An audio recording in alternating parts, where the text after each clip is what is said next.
Something that keeps me awake at night is sort of that graph, that exponential growth of human population. And then I think about the food needs and the protein needs that are just associated with that increasing line.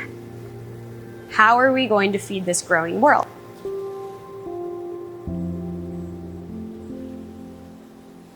All my life, since I was a child, I was related with the agriculture and the aquaculture. I'm very passionate about to feed the future, to feed the humanity. So aquaculture is going to be a key factor to support this demand. Today we're in the most beautiful location of Bali in Indonesia for our Women in Ocean Food program. We set out, I guess at the very beginning, to be the world's first aquaculture accelerator, where we sought to look at investing in early stage aquaculture startups in a different way, not your typical venture capital play. Rather, we'd have a more hands-on approach to it in terms of surrounding them with the right kind of network and support. Hatch is bringing the experts in the field, be it from seaweed, crab, and then shrimp, fish. So each of us has our biggest questions answered.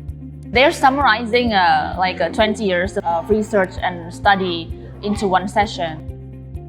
One of the biggest challenges in this stage of my company, we want to escalate the production. Because the idea is now we start in Thailand, but we are going to give the solution for all the region, including China. So the potential of the product is immense.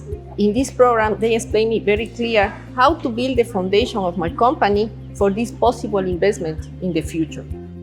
There was actually a report that the Boston Consulting Group came up with, and what was really interesting about that is even if women make up a smaller proportion of venture founders, those companies that are founded by women tend to outperform in terms of the amount of revenue they generate, in terms of the value that they create through those businesses. I think what's exciting about Southeast Asia is, in addition to those global statistics, we see actually a higher proportion of women-founded venture firms in Southeast Asia. We want to be able to sort of look at that momentum, support that momentum, and particularly orient, our capital towards industries that we feel have, the greatest, potential for impact. I feel it's superb that Wen conceived this idea and actually make it happen, because women do bond differently. And you notice when you create such a safe environment, and as a result, you see that secret sauce working magic. It's really good that this program gets the women together in one room. Without the program, it's almost impossible to find them, I think.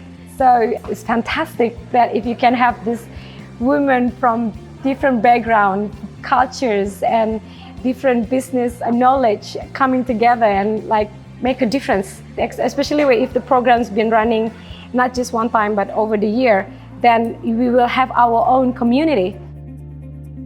So there were some really exciting startups in this cohort, and so one of them was looking at aquaculture and how you could apply microbubbles to farm ponds, and it was using IoT sensors so that you can really get the bubbles and the aeration to where they're needed, as well as be sensing real time. And I could see it would have great efficiency for the farmers, but also great outcomes for the shrimp.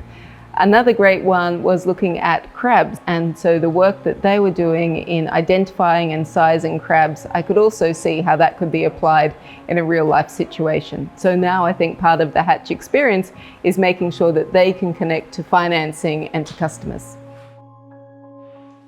So CI Ventures is actually just closing our investment into Seedling. That is one of the companies in this current cohort. Ria and Fran, they've been such a delight to work with over the last 2 weeks.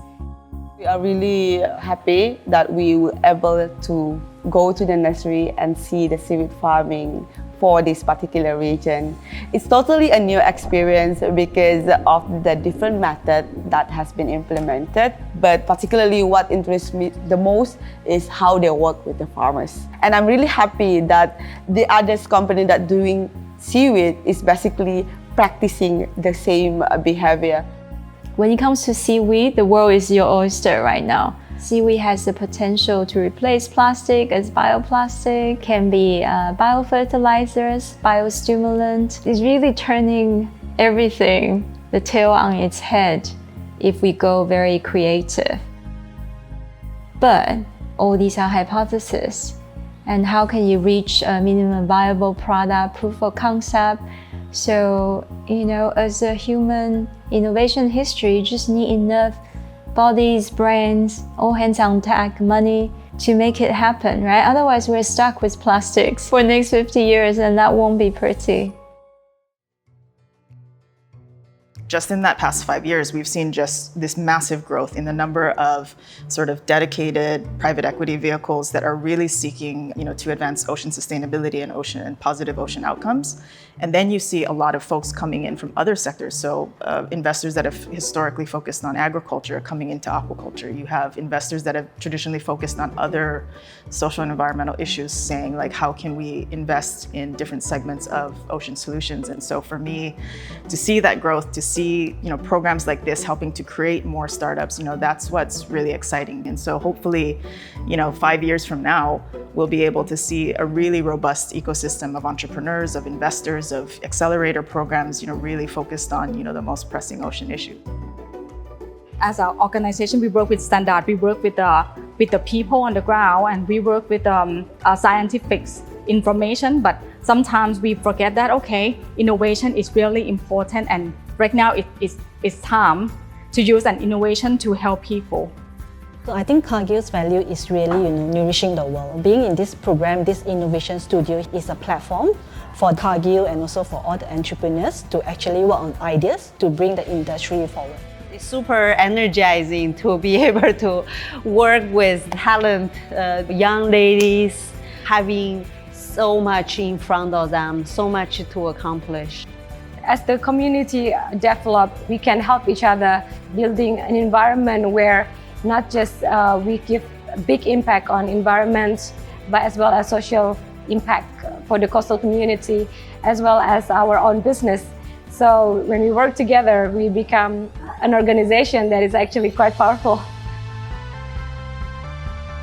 Our plan with Conservation International as our partner is to expand this program next year potentially into Central and Latin America, and the year after that into Sub-Saharan Africa.